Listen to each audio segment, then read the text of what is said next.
Hello students, welcome again to Jagat Sir Physics class, and we always try to solve, to derive the concept in such a manner that you can learn physics very easily. And we always try कि आप जितने भी हम concept यहाँ पे कराएं आप बिल्कुल क्लियर करें उन कॉन्सेप्ट्स को। आपके जो भी डाउट्स आए प्लीज आप हमें जरूर बताएं स्टूडेंट्स। आज हम एक नया चैप्टर स्टार्ट करने जा रहे हैं। That chapter is magnetic effect of current. Student, before that we have studied about electrostat, that is static charges, और static charges की क्या क्या प्रॉपर्टीज होती हैं वो प्रॉपर्टीज हमने पढ़ी हैं। हमने static charges कब बनाए, कैसे बनाए, ये बातें भी हमने पढ़ी हैं। फ्रिक्शनल इलेक्ट्रिसिटी भी हमने पढ़ी है। उसके बाद चार्जिंग बाय इंडक्शन, कंडक्शन, ठीक है, ये मेथड्स भी हमने पढ़े हैं। Coulomb's law, electric field, electric potential, Gauss law, उसके बाद capacitors, all these we have studied under electrostat, that is study of electric charges at rest. After that in second part we have studied the concept of current electricity. Current electricity में हमने charges को किस में लेके आए, हम motion में लेके आए, और चार्जेस के मोशन में क्या बनाया, करंट बनाया। स्टूडेंट, अब तक हम जितनी भी चीजें पढ़े हैं वो पढ़े हैं, हमने स्टैटिक चार्जेस के कॉन्सेप्ट पढ़े हैं और मूविंग चार्जेस के कॉन्सेप्ट पढ़े हैं, रेजिस्टेंसेस पढ़े हैं, हमने व्हीटस्टोन ब्रिज, मीटर ब्रिज और पोटेंशियोमीटर, ये सारी बातें हमने पढ़ी हैं। आज हम जो स्टडी करने जा रहे हैं वो है मूविंग चार्जेस की एक प्रॉपर्टी, जो क्या प्रॉपर्टी शो करता है, मैग्नेटिक इफेक्ट शो करता है। That we have to study under this lesson. ठीक है, हमने क्या कहा स्टूडेंट, स्टैटिक चार्जेस क्या शो करते हैं, इलेक्ट्रिक फील्ड शो करते हैं, और मूविंग चार्जेस क्या शो करते हैं, मैग्नेटिक फील्ड शो करते हैं। This thing we have to study first. Today we have to study all these things. This is Oersted's experiment, magnetic field and force on a moving charge in magnetic field, कि how much force will a charge particle will experience when it is placed in a magnetic field, and charge particle is in motion. Charge particle is not at rest. If it is rest, then we will study it under the concept of electrostatic. Okay students, let's start with Oersted experiment.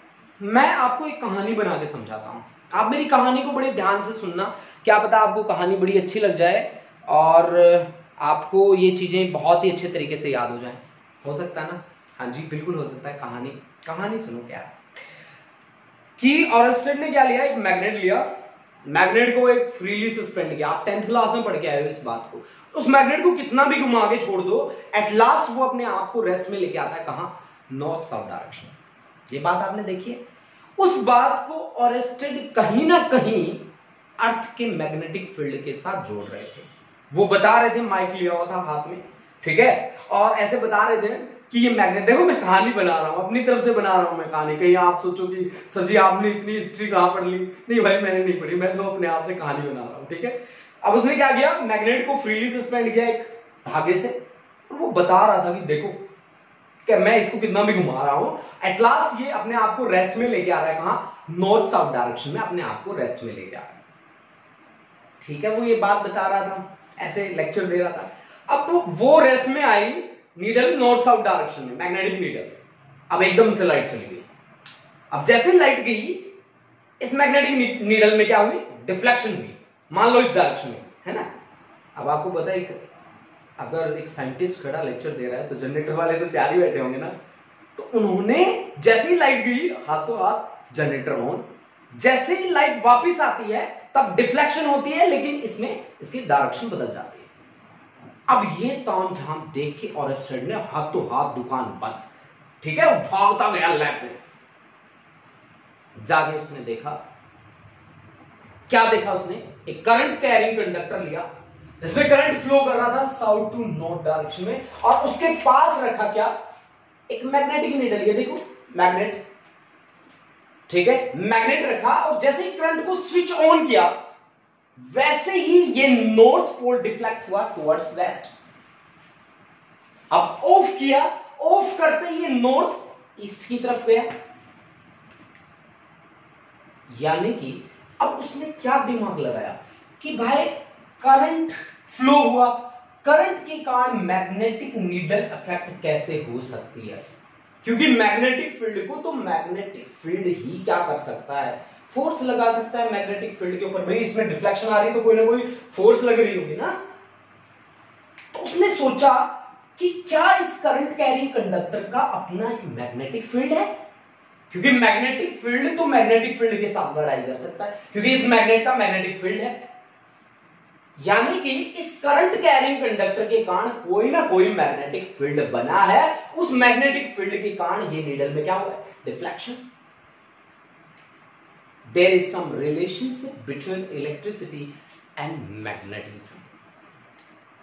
अब electricity और magnetism के बीच क्या relation है? ऑरेस्टेड ने क्या कहा? ऑरेस्टेड ने यह कहा कि करंट कैरिंग कंडक्टर का अपना क्या बनता है, मैग्नेटिक फील्ड बनता है। But one thing you have to keep in mind कि टाइम वेरिंग इलेक्ट्रिक फील्ड्स या इलेक्ट्रिक करंट जो वेरिएशन आ रही है वहां मैग्नेटिक फील्ड की प्रॉपर्टी क्या होती है, शो होती है।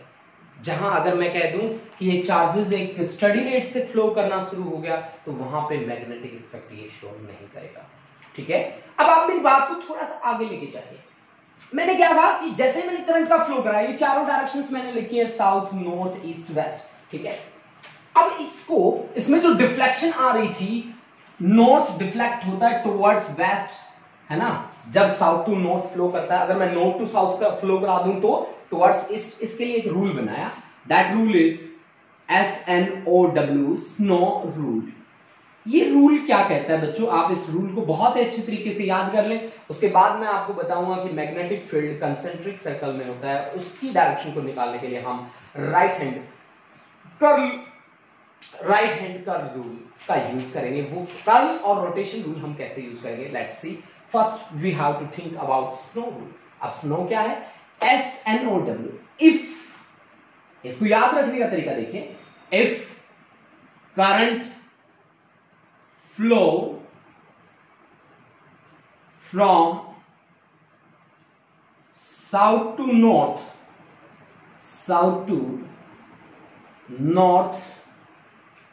then ये करंट का फ्लो था साउथ टू नॉर्थ ना, then north pole of bar magnet, north pole of bar magnet will deflect towards west. This is the thing you can keep in mind. ठीक है ना, बहुत इजीली आप prepare कर सकते हो। अगर आपको एक वर्ड याद है, that word is SNOW, snow. ठीक है ना, अगर ये वर्ड आपको याद है तो आपको पता चल जाएगा कि साउथ टू नॉर्थ अगर करंट का फ्लो होगा तो नॉर्थ पोल वेस्ट की तरफ डिफ्लेक्ट होगा। अगर इसका फ्लो नॉर्थ टू साउथ आ जाए तो north pole will deflect towards east. If direction of current is reverse then direction of deflection is also reverse. इस बात से बच्चों एक ही बात पता लगती है कि there is some relationship between electricity and magnetism and we have to perform some experiments, we have to perform some concepts. ठीक है, वो कॉन्सेप्ट क्या क्या है, यहाँ पे सबसे बड़ी बात है इस चैप्टर में आपको जितने भी डायरेक्शन से जुड़े हुए कॉन्सेप्ट आएंगे वो कॉन्सेप्ट आपको बहुत ही अच्छे तरीके से प्रिपेयर करना है। ठीक है, अब देखो हमने क्या कहा, हमने कहा कि करंट कैरिंग कंडक्टर के पास मैंने रख दी एक मैग्नेट, कंपास।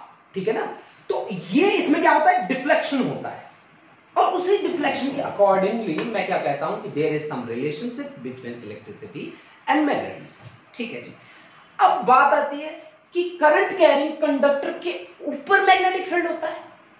तो एक मैं आपको ये मजाक की बात नहीं है कि आप सोच रहे हो कि सर जोक सुना रहे, नहीं, ये बात आपको बहुत अच्छे तरीके से माइंड में रखनी है कि इसके किसी भी पॉइंट के ऊपर मैग्नेटिक फील्ड की वैल्यू क्या रहेगी, 0। कंडक्टर के ऊपर तो मैग्नेटिक फील्ड कहां होता है, उसके चारों तरफ किस फॉर्म में, कंसेंट्रिक सर्कल, लगातार सर्कल बनेंगे। मान लीजिए ये है आपके पास right hand curl rule, right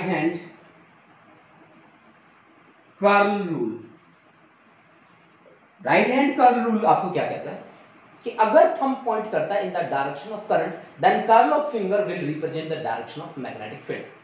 आपने 10th में भी सुना है, if thumb points in the direction of current, then curl of fingers represents direction of magnetic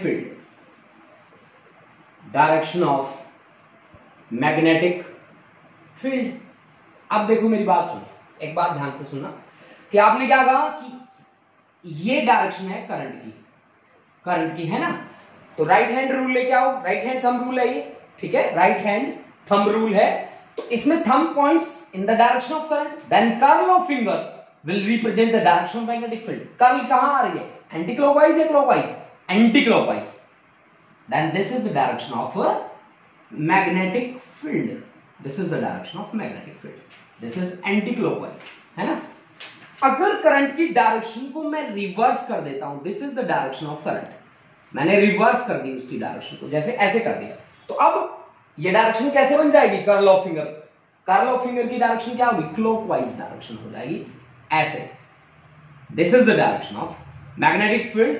if we drop in normal at any point, then this deals with the direction of magnetic field और direction of magnetic field, simply, ठीक है ना।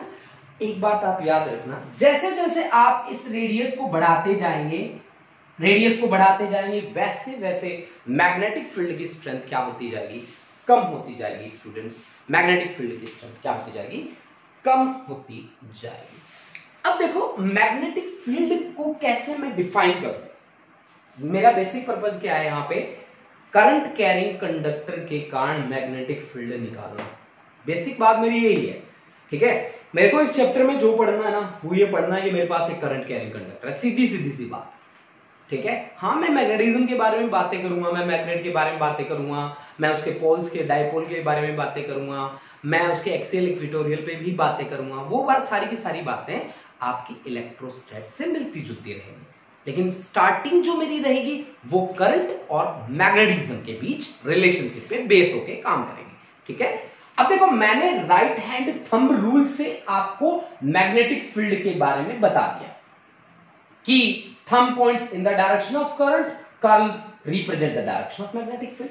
This is right hand thumb rule. Now, you have to keep in mind, right hand thumb rule is used to find the direction of magnetic field for a straight current carrying conductor. Okay? ठीक है? रब कर दूं इसको? Okay. अब देखो हम आगे बढ़ते हैं, अपनी बात को थोड़ा सा आगे बढ़ाते हैं। देखिए कैसे, अब मैग्नेटिक फील्ड के बारे में बातें हुई, फील्ड का क्या मतलब होता है, फील्ड का मतलब होता है एक रीजन और स्पेस, अगर चार्ज है तो चार्ज ऑब्जेक्ट के चारों ओर, अब मैग्नेट है तो मैग्नेट के चारों ओर का रीजन और स्पेस, जिसमें हम मैग्नेटिक फोर्स को एक्सपीरियंस कर सकें, महसूस कर सकें। अब भाई बात है ना, मैग्नेटिक फील्ड में केवल मैग्नेट की बात नहीं है, बात एक करंट कैरिंग कंडक्टर की भी है, क्योंकि ओरेस्टेड ने आके ये बात हमें बता दी कि करंट कैरिंग कंडक्टर है तो उसका मैग्नेटिक फील्ड होगा, उसने बात बता दी तो उसको हमें मानना पड़ेगा। यानी कि कोई भी करंट कैरिंग कंडक्टर है उसके चारों ओर का स्पेस भी क्या बनाएगा, मैग्नेटिक इफेक्ट बनाएगा। ये हमने राइट हैंड थंब रूल से भी सीखा है ना, ठीक है। तो यानी कि मैंने यहां पे ये बात यूज करी है कि space around a conductor carrying current, देख लो, space around a conductor carrying current और space around a magnet in which magnetic effect can be experience, जहां पे हम मैग्नेटिक इफेक्ट को क्या कर सकते हैं, एक्सपीरियंस कर सकते हैं, that's the magnetic field. Now to calculate the value of magnetic field we have to work with the concept, that concept is force on a moving charge in uniform magnetic field. Let us consider we have applied a magnetic field along x axis, यानी कि x axis के ऊपर इस वाली line पे किसी भी point पे आप देख लो, आपके पास करंट क्या होना चाहिए, जीरो आना चाहिए, करंट जीरो होना चाहिए ना। सोच के देखो, आपने क्या कहा, करंट कैरिंग कंडक्टर, उस पे मैग्नेटिक फील्ड जीरो है, यानी कि मैग्नेटिक फील्ड वाली लाइन पे करंट क्या है, जीरो। ये बात आप मान के चलोगे, ठीक, चलो। अब XY प्लेन में मान लो एक चार्ज पार्टिकल जिसके पास चार्ज है Q, वो V वेलोसिटी से मूव कर रहा है, making an angle theta with the horizontal, that horizontal is x-axis and along x-axis we have applied the magnetic field. इस पिक्चर में ध्यान से देखो, आपने x-axis के along क्या किया है, मैग्नेटिक फील्ड अप्लाई किया है, और आपने क्या कहा, यहां एक चार्ज पार्टिकल मूव कर रहा है जो इसके साथ एंगल कितना बनाता है, थीटा एंगल बनाता है। चार्ज पार्टिकल कौन है, q, जिसके पास चार्ज है, वेलोसिटी कितनी v। अगर चार्ज पार्टिकल मूव करता है तो क्या बनाता है, करंट बनाता है। अब आप मेरे को एक बात बताओ कि अगर मैं इस v को दो कंपोनेंट में डिवाइड कर दूं तो एक कंपोनेंट तो चला जाता है इसके साथ, v थीटा जिसके साथ हो उसको cos कंपोनेंट बनता है v cos थीटा, और एक इसका परपेंडिकुलर, x का परपेंडिकुलर होता है y, then v sin theta, है ना। आप मुझे बताओ कि ये चार्ज पार्टिकल जो फोर्स एक्सपीरियंस करेगा वो v cos थीटा पे डिपेंड करेगा या v sin थीटा पे। थीटा जीरो कब होगा, थीटा किस किस के बीच का एंगल है, theta is the angle between v and b, velocity और मैग्नेटिक फील्ड के बीच का एंगल है। अगर थीटा जीरो हो जाए मतलब पार्टिकल मैग्नेटिक फील्ड के अलाउंग चलने लग गया, ठीक है, हाउ इट इज पॉसिबल, ये पॉसिबल ही नहीं। मतलब अगर थीटा में जीरो कर दूं तो मेरी वैल्यू करंट की क्या हो जानी चाहिए, जीरो। अब कोस में अगर मैं जीरो कर दूं तो कोस जीरो की वैल्यू तो 1 होती है ना, कोस जीरो की वैल्यू तो 1 होती है, जबकि साइन जीरो की जीरो होती है। तो यानी कि साइन वाला कंपोनेंट मेरे को मेंशन करके चलना पड़ेगा, ठीक है। Experimentally it is found that force F is directly dependent on charge on the particle, obviously charge कितना है उसके पास, और क्यू वी साइन थीटा पे डिपेंड करेगा, कोस पे डिपेंड नहीं करेगा। क्यों, क्योंकि थीटा को अगर मैं जीरो कर दूं तो फोर्स की वैल्यू क्या आ जाएगी, जीरो, क्योंकि हमारा पार्टिकल मैग्नेटिक फील्ड के अलोंग ही चल पड़ा, और दैट्स नॉट पॉसिबल ना, है ना। एक बात आप समझ रहे हैं, करंट कैरिंग कंडक्टर करंट बना रहा है ना, वो चलता चलता, तो करंट जिस डायरेक्शन में बना रहा है उसके ऊपर थोड़ी ना मैग्नेटिक फील्ड आएगा, ठीक है, क्लियर, ओके। और directly proportional to strength of magnetic field applied, ठीक है। If we combine all these factors then F is equal to K Q V B sin theta, V B sin theta, ठीक है जी, ठीक है। In all system of units, in all system of units, K is equal to 1. If K is equal to 1, then F is equal to QVB sin theta. F is equal to QVB sin theta. देखो ये तो है general सी बात। This is the force experienced by a charged particle when placed in uniform magnetic field, in uniform magnetic field, and this is called magnetic Lorentz forces भी बोलते हैं हम इन्हें। This is magnetic Lorentz forces, magnetic Lorentz force, magnetic Lorentz force। अब देखो अगर मैं theta को जीरो कर दूं, if theta is equal to zero, देखो भाई थीटा को जीरो करने का क्या मतलब है कि F कोई फोर्स एक्सपीरियंस नहीं करी जाएगी, no force is experience by the charge particle, क्योंकि चार्ज पार्टिकल तो मैग्नेटिक फील्ड के साथ साथ हो लिया, है ना, तो फिर फोर्स जीरो है।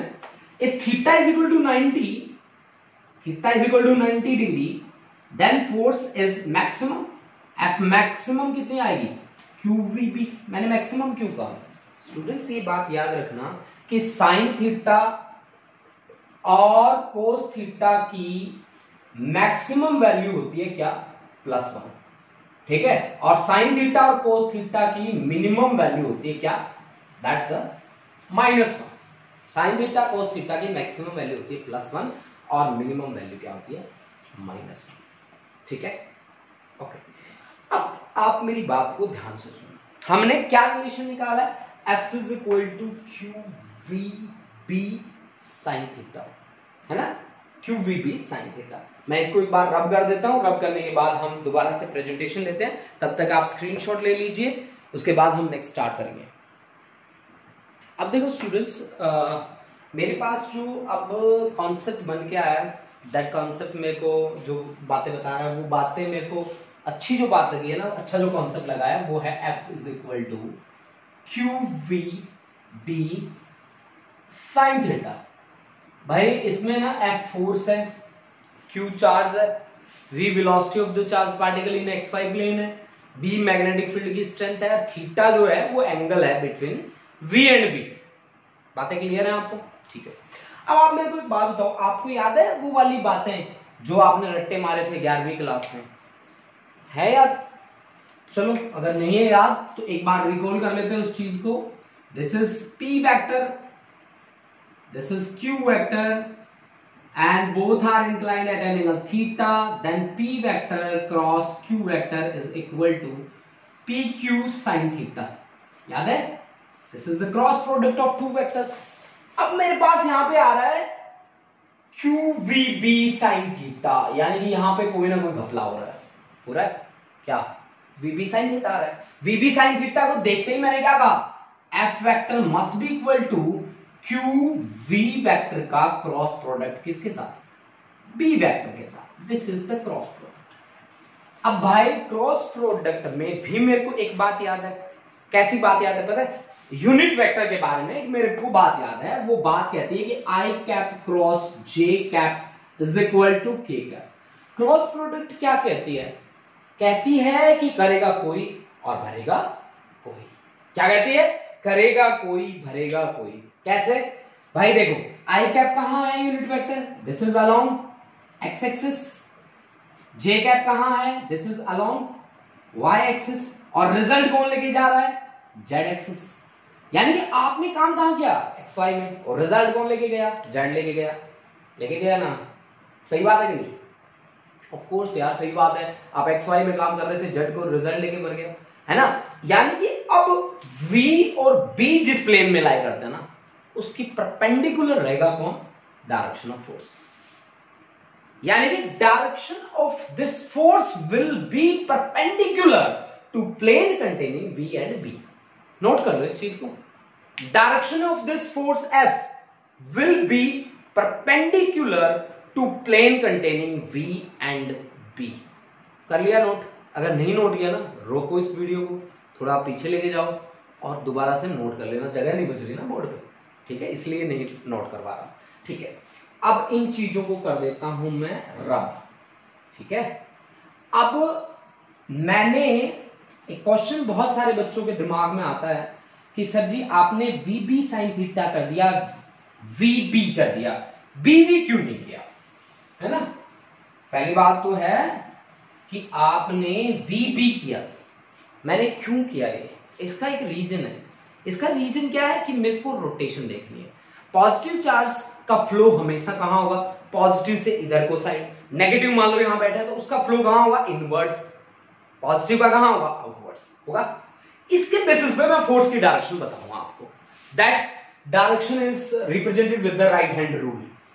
यही राइट हैंड जिसने डायरेक्शन आपको बताई थी मैग्नेटिक फील्ड की, वही डायरेक्शन आपको फिर से बताने जा रहा है। जैसे मैंने यहां पे बैठा दिया पॉजिटिव चार्ज, और इस पॉजिटिव चार्ज की मूवमेंट हो रही है ऐसे, इसके अलावा मैग्नेटिक फील्ड के साथ एंगल बना रहा है थीटा। अब इसकी रोटेशन कैसी है? अब इसकी रोटेशन है पॉजिटिव से रोटेट करके ऐसे ऐसे चलेगा, यहां से ऐसे रोटेट करेगा, then thumb will point in the direction of force. मैंने यहां पे बनाया भी है, देखो अच्छा नहीं बना होगा, ठीक है, जैसा बनाया देखो, कर्ल ऑफ फिंगर मतलब रोटेशन, पॉजिटिव से रोटेशन कैसे बनेगी? ऐसे बाहर को रोटेशन बनेगी, then thumb will point in the direction of force. Okay, और नेगेटिव के लिए जो रोटेशन रहेगी वो अंदर की तरफ रहेगी, अंदर ऐसे ऐसे इसकी तरफ लेके आओ, बी से इसकी तरफ लेके आओ, इसकी तरफ लेके आओगे तो थंब कहां पॉइंट कर रहा है? नीचे की तरफ, then this is the direction of force. ठीक है, तो आपके पास कॉन्सेप्ट था राइट हैंड रूल का, जिसमें हमने डायरेक्शन एक में अपवर्ड बताई है और दूसरे में हमने क्या बताई है? डाउनवर्ड बताई है। यानी कि आपको कर्ल देखनी है, रोटेशन कहां हो रही है, उस रोटेशन V और B, V क्रॉस B आ रहा है, क्रॉस का मतलब होता है कर्ल, कर्ल का मतलब होता है रोटेशन, उस रोटेशन के अकॉर्डिंग आप डायरेक्शन को रिप्रेजेंट करके चले। Okay students, okay, now we move to the next article. सीधी सी बात हमने क्या करी? हमने सीधी सी बातें करी हैं। कैसे? ऐसे करी हैं हमने, along x axis we have applied the magnetic field and in xy plane a charge particle is moving with velocity v, that is velocity v, charge particle is q making an angle theta and direction of force is along z axis. This is the direction of force. This concept we can also represent with the help of Fleming's यहाँ पे हमारे पास रहेगा Fleming's left hand rule, और Fleming left hand rule को हम कैसे represent करेंगे देखिए। Fleming's left hand rule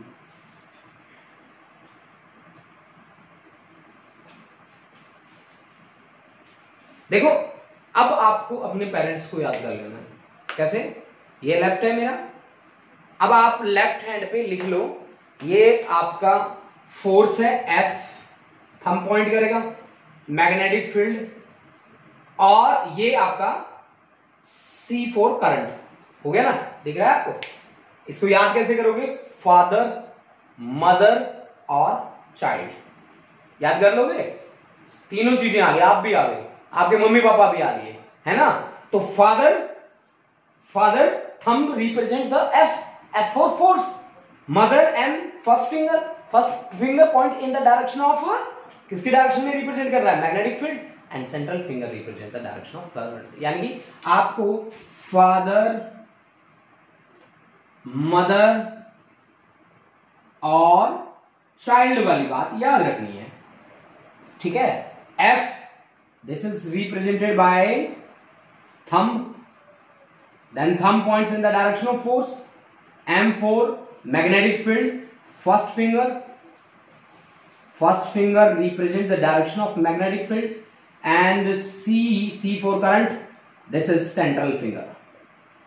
C4 central finger direction, किसकी डायरेक्शन को रिप्रेजेंट करता है? करंट की डायरेक्शन को रिप्रेजेंट करता है, ठीक है? यानी कि फ्लेमिंग लेफ्ट हैंड रूल की हेल्प से हम फोर्स को क्या कर सकते हैं? रिप्रेजेंट कर सकते हैं। कर सकते हैं? बिल्कुल कर सकते हैं, ऑफ कोर्स, 100% श्योर, ठीक है? तो आप फ्लेमिंग लेफ्ट हैंड रूल को याद रखने के लिए किसका यूज करोगे? फादर, मदर और चाइल्ड का यूज करोगे। Now student, we have to write the unit and dimensional formula for magnetic field. देखो हम कैसे उसका यूनिट और डायमेंशनल फॉर्मूला लिखते हैं, ये सब कुछ मैं रब करने जा रहा हूं। We are going to write the unit and dimensional formula for magnetic field, and also we are going to try to define the magnetic field in terms of force. देखिए कैसे।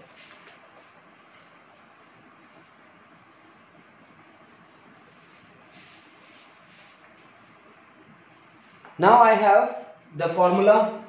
That formula is F is equal to QVP sin theta ना। Sine theta, cos theta, tan theta, unitless और dimensionless होते हैं, है ना? भूल जाओ इसको।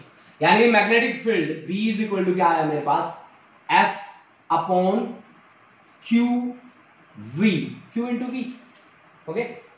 Q into V। Magnetic field की यूनिट का नाम होता है tesla. Unit of magnetic field is Tesla.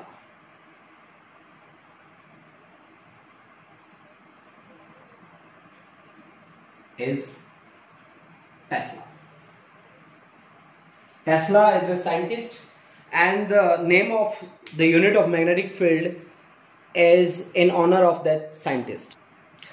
अब देखो हमने क्या कहा? Unit of magnetic field is tesla, and that tesla is equal to force की यूनिट होती है न्यूटन, चार्ज की यूनिट होती है कूलम, और वेलोसिटी की होती है मीटर अपॉन सेकंड। तो ये आप ऊपर चला गया सेकंड, मीटर पर second. This is equivalent to 1 tesla, ठीक है? अब देखो इसका डायमेंशनल फॉर्मूला भी लिखते हैं। पहले इसकी this is SI unit, this is SI unit. Electromagnetic CGS unit क्या है इसकी? सीजीएस यूनिट का नाम है Gauss, is CGS unit, and 1 Gauss is equal to 10⁻⁻⁴ Tesla. This thing you have to keep in mind.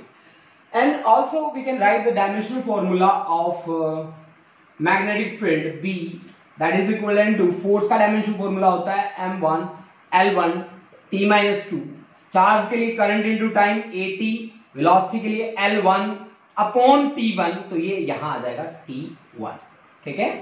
तो तो T1 से T1 cancel, एक L कैंसिल, तो ये बन जाएगा आपका M1 L0 T-2 A-1. This is the dimensional formula for magnetic field. This is the most important, you have to keep in mind. ठीक है. Then students, today we have the concept was Oersted experiment, direction of magnetic field. After that, magnetic field. After that, we have represented the concept of force experienced by a charged particle when placed in uniform magnetic field. The most important relation of this lesson, today's lesson, is the thing that is F is equal to QVB sin theta and Fleming's left hand rule with the help of which we can represent the force. वो मेरे अभी तक हाथों पे पड़ा है, उसको मैं आपको दिखा देता हूँ. Thumb points in the direction of force, first finger points in the direction of magnetic field, and center finger represent the direction of current. Thank you students, have a nice day.